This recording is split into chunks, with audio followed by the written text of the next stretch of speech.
S, thank you. ಎಲ್ರಿಗೂ ನಮಸ್ಕಾರ. ಹುಬ್ಬಳ್ಳಿಯಿಂದ ನಾನು ಪ್ರಕಾಶ್ ಹಿರೇಮಠ್. ಇವತ್ತು ಹುಬ್ಬಳ್ಳಿ ಧಾರವಾಡ ಅವಳಿ ನಗರದ ವ್ಯಾಪ್ತಿಯಲ್ಲಿ ಏನು ಬಹುದೊಡ್ಡ ಸಮಸ್ಯೆಯಾಗಿ ಕಾಡ್ತಾ ಇತ್ತು. ಈ ಹುಬ್ಬಳ್ಳಿ ಧಾರವಾಡ ಅವಳಿ ನಗರದ ಜನತೆಗೆ ಬಹುದೊಡ್ಡ ಸಮಸ್ಯೆ ಆಗಿರತಕ್ಕಂತ ಕಸದ ಸಮಸ್ಯೆಗೆ ಇವತ್ತು ಮುಕ್ತಿ ಸನ್ನಿಹಿತ ಆಗಿದೆ.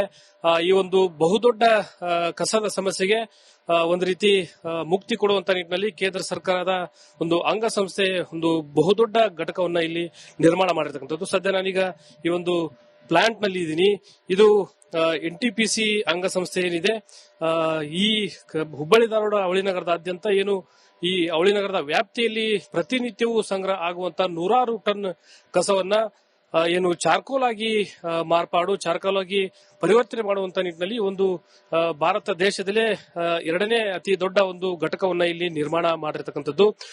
ಒಂದ್ ಕಡೆ ಈ ವಿಚಾರದಲ್ಲಿ ರಿಪಬ್ಲಿಕ್ ಕನ್ನಡ ಒಂದು ಬಹುದೊಡ್ಡ ಅಭಿಯಾನವನ್ನ ಮಾಡುವ ಮೂಲಕ ಕಸದ ಬೆಟ್ಟ ಅಂತಕ್ಕಂಥ ಒಂದು ಶೀರ್ಷಿಕೆಯಡಿ ಈ ಹಿಂದೆ ಬಹುದೊಡ್ಡ ಒಂದು ಅಭಿಯಾನವನ್ನ ಮಾಡುವ ಮೂಲಕ ರಾಜ್ಯ ಸರ್ಕಾರ ಮತ್ತು ಕೇಂದ್ರ ಸರ್ಕಾರವನ್ನ ಏನು ಎಚ್ಚರಿಸುವಂತ ಒಂದು ಕೆಲಸವನ್ನ ಮಾಡಿತ್ತು, ಕಣ್ತೆರೆಸುವಂತ ಒಂದು ಕೆಲಸವನ್ನ ಮಾಡಿತ್ತು. ಈ ಒಂದು ಅಭಿಯಾನಕ್ಕೆ ಇವತ್ತು ಫಲಶ್ರುತಿ ದೊರೆತಾ ಇರತಕ್ಕಂಥದ್ದು. ದೃಶ್ಯದಲ್ಲಿ ತಾವು ಗಮನಿಸ್ತಾ ಇರಬಹುದು, ಸುಮಾರು 150 ಕೋಟಿಗೂ ಅಧಿಕ ಒಂದು ವೆಚ್ಚದಲ್ಲಿ ಈ ಒಂದು ಘಟಕವನ್ನ ಇಲ್ಲಿ ನಿರ್ಮಾಣ ಮಾಡಿರ್ತಕ್ಕಂಥದ್ದು.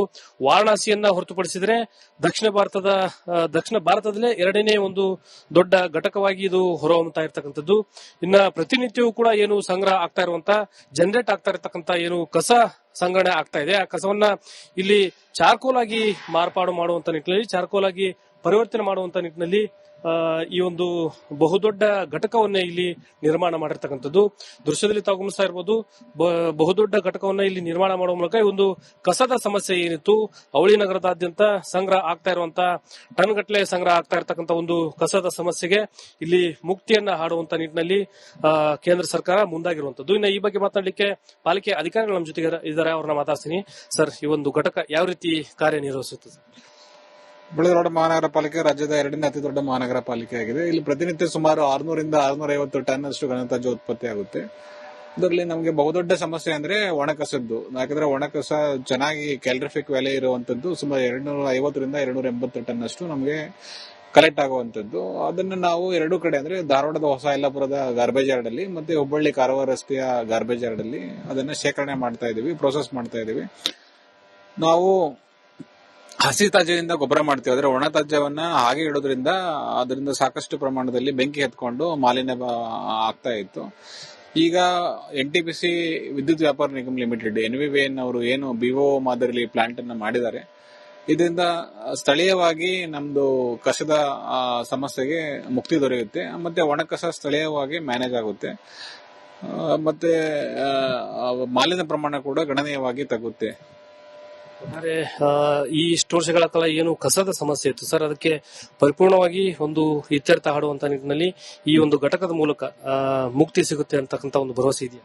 ಖಂಡಿತವಾಗ್ಲು. ಯಾಕಂದ್ರೆ ನಮ್ಗೆ ಒಣ ತ್ಯಾಜ್ಯ ಏನಿದೆ ಅದನ್ನ ನಾವು ಸಿಮೆಂಟ್ ಫ್ಯಾಕ್ಟರಿಗಳಿಗೆ ಕಳಿಸಬೇಕಾಗಿದೆ. ಅದು ಹುಬ್ಬಳ್ಳಿ ಧಾರವಾಡ ಮಹಾನಗರಗಳಿಂದ 100ರಿಂದ 150 ಕಿಲೋಮೀಟರ್ ದೂರ ಇರುವಂತದ್ದು. ಪ್ರತಿ ಸರಿನೂ ಯಾವ್ದಾದ್ರು ಒಂದು ಕುಂಟು ನೆಪ ಹೇಳಿ ಅವರು ತ್ಯಾಜ್ಯವನ್ನು ತೆಗೆದುಕೊಂಡು ಹೋಗದೆ ಹಾಗೆ ಬಿಡೋದ್ರಿಂದ ಸಾಕಷ್ಟು ಮಾಲಿನ್ಯ ಆಗ್ತಿತ್ತು. ಖಂಡಿತವಾಗ್ಲೂ ಇದು ಸ್ಥಳೀಯವಾಗಿ ಆಗಿರೋದ್ರಿಂದ ನಾವು ಇಲ್ಲಿ ಡ್ರೈ ವೇಸ್ಟ್ ಅನ್ನ ಈಸಿಯಾಗಿ ಮ್ಯಾನೇಜ್ ಮಾಡಬಹುದು. ಇದು ಸ್ವಚ್ಛ ಹುಬ್ಬಳ್ಳಿ ಧಾರವಾಡಕ್ಕೆ ಆಗ್ಲಿಕ್ಕೆ ಹೆಲ್ಪ್ ಆಗುತ್ತೆ ಅಂತ ನಾನು ಹೇಳಬಯಸ್ತೀನಿ. Thank you. ಇದಿಷ್ಟು ಪಾಲಿಕೆಯ ಅಧಿಕಾರಿಗಳಾಗಿರ್ತಕ್ಕಂಥ ವಿಜಯ್ ಕುಮಾರ್ ಅವರ ಮಾತುಗಳು. ಒಂದು ರೀತಿ ಈ ಒಂದು ಘಟಕ ನಿರ್ಮಾಣ ಆಗಿರ್ತಕ್ಕಂಥ ಹಿನ್ನೆಲೆಯಲ್ಲಿ ಅವಳಿ ನಗರದ ಕಸಮುಕ್ತ ವಾತಾವರಣವನ್ನ ನಿರ್ಮಾಣ ಮಾಡುವಂತ ನಿಟ್ಟಿನಲ್ಲಿ ಒಂದು ಘಟಕ ಸ್ಥಾಪನೆ ಆಗಿರುವಂತದ್ದು. ಜೊತೆಗೆ ಈ ತ್ಯಾಜ್ಯವನ್ನ ಏನು ನಿರ್ವಹಣೆ ಮಾಡುವಂತ ನಿಟ್ಟಿನಲ್ಲಿ ಈ ಘಟಕವನ್ನ ಸ್ಥಾಪನೆ ಮಾಡಲಾಗಿದೆ. ಜೊತೆಗೆ ಈ ಚಾರ್ಕೋಲ್ ಅನ್ನು ನಿರ್ಮಾಣ ಮಾಡುವ ಮೂಲಕ, ಚಾರ್ಕೋಲ್ ಅನ್ನು ತಯಾರು ಮಾಡುವ ಮೂಲಕ ವಿದ್ಯುತ್ ಉತ್ಪಾದನೆಗೆ ಸಹಕಾರಿ ಆಗುವಂತ ನಿಟ್ಟಿನಲ್ಲಿ ಈ ಘಟಕವನ್ನ ಸ್ಥಾಪನೆ ಮಾಡಿದೆ ಅಂತಕ್ಕಂಥ ಒಂದು ಭರವಸೆಯನ್ನ ಇಲ್ಲಿ ನೀಡ್ತಾ ಇದ್ದಾರೆ. ಒಟ್ಟಾರೆ ರಿಪಬ್ಲಿಕ್ ಕನ್ನಡದ ಒಂದು ಬಹುದೊಡ್ಡ ಅಭಿಯಾನಕ್ಕೆ ಇವತ್ತು ಫಲಶ್ರುತಿ ಸಿಗ್ತಾ ಇರುವಂತದ್ದು. ಇದಿಷ್ಟು ಹುಬ್ಬಳ್ಳಿಯ ಒಂದು ಸಮಗ್ರ ವರದಿಯನ್ನ ನಿಮ್ಮ ಮುಂದೆ ನಾನು ನೀಡ್ತಾ ಇದ್ದೀನಿ. ಇನ್ನು ಮುಂದಿನ ಜಿಲ್ಲೆಯ ಸಮಗ್ರ ವರದಿಯನ್ನು ನೀಡಲಿಕ್ಕೆ ನನ್ನ ಸಹೋದ್ಯೋಗಿ ರೆಡಿ ಇದ್ದಾರೆ.